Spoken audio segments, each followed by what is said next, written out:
The world is invisible waves of energy. These invisible waves become manifest when we observe them. Therefore, nothing is real until we pay attention to it. We get what we focus on, and we are each completely responsible for what we create. We manifest our realities on a subatomic level based on what's in our subconscious minds.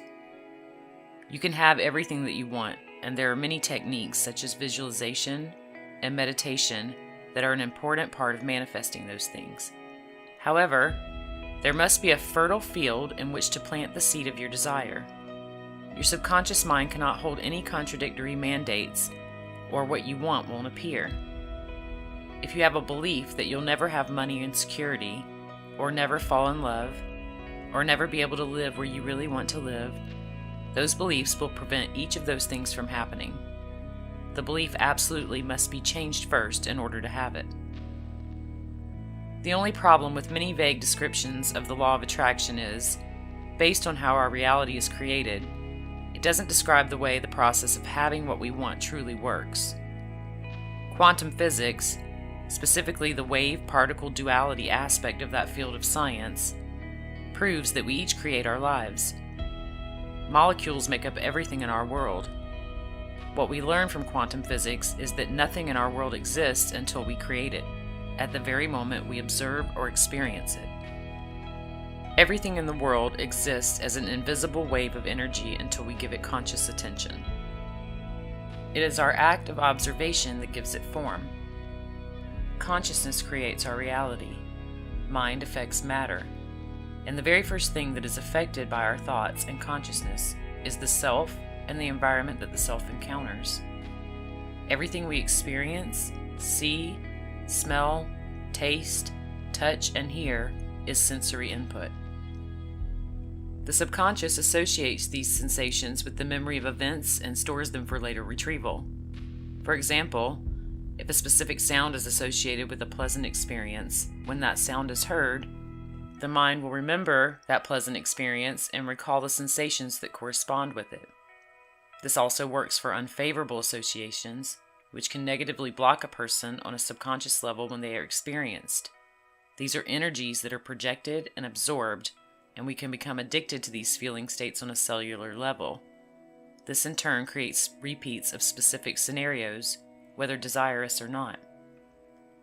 As humans, the way we observe and what determines exactly what we experience is based on what's in our subconscious minds, which is determined mostly from the sensation and memory of past experience.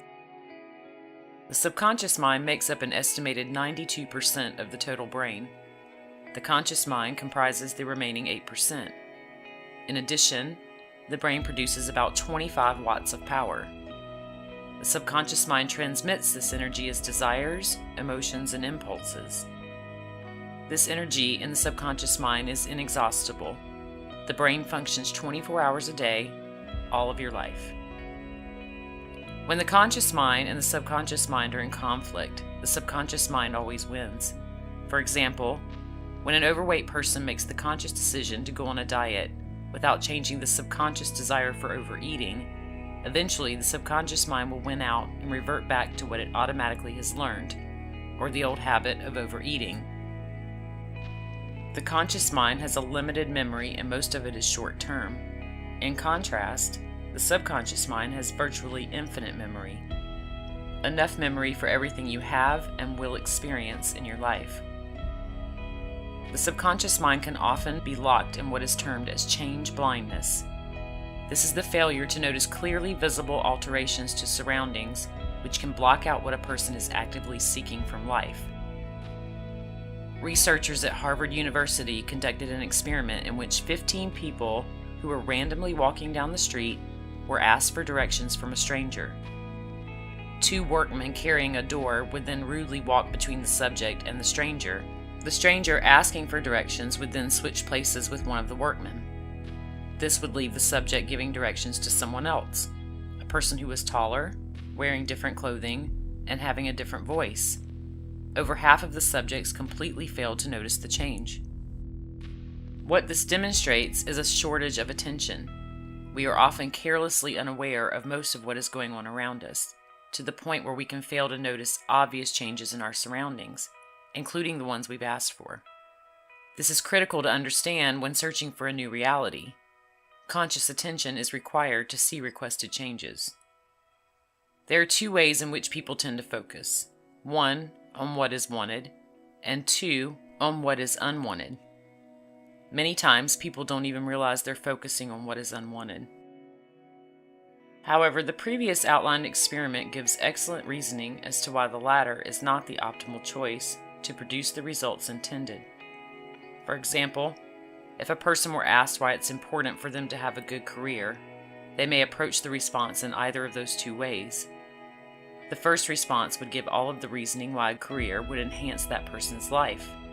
However, if the focus is on what is not wanted, the response may be something to the effect of, I want a good job because without it I will struggle to make ends meet and spend a large amount of my time in a place that I'd rather not be. In the first case, this person moves towards the goal intended, and in the second example, they try to reach the goal by moving away from the opposite of what they want. In other words, they are focusing on what they don't want, which will continue to make that observation a clear reality. These two ways of focusing the mind create very different outcomes, and it's very important to consciously be aware of which way we do this. The mind figures out how to create what is focused on. By attempting to move away from what is unwanted, there is focus on it, and the mind takes what we focus on very literally. It assumes that we want whatever we focus on. It doesn't register the negative and will begin immediately the process of attracting or creating the things that our attention is placed on, even though we don't want it. This type of attention creates an internal map of reality that the mind will always follow. All day, every day, we are placing our attention on something. The ability to focus on a specific thing and suppress all that is unwanted is the key to controlling your experience and reality. Controlling our attention and focus gives us a tremendous amount of power over our reality and can easily be accomplished with practice. Following are 3 ways in which to master this skill. Number 1, reevaluate what seems negative to you. By reevaluating what may be deemed as a negative experience, we have the opportunity to focus on the good elements of what seems like a bad event. This trains the mind to begin creating subconscious patterns of looking at only the positive. Remember, what we focus on is what is created in our reality. If the subconscious mind learns through conscious repetition to automatically search for the positive, more positive will be attracted into our lives. At first, this may seem a little like sticking your head in the sand and denying what is actually happening. And in fact, it is. It also works like a charm. Number 2, challenge yourself in your free time. During unscheduled free time, many people go into a mode of low-level information processing in which they worry about things or do mundane tasks such as watching television. Scheduling things we enjoy in our free time stops the brain from engaging in the nature of being lazy and reverting to old programming that automatically occurs.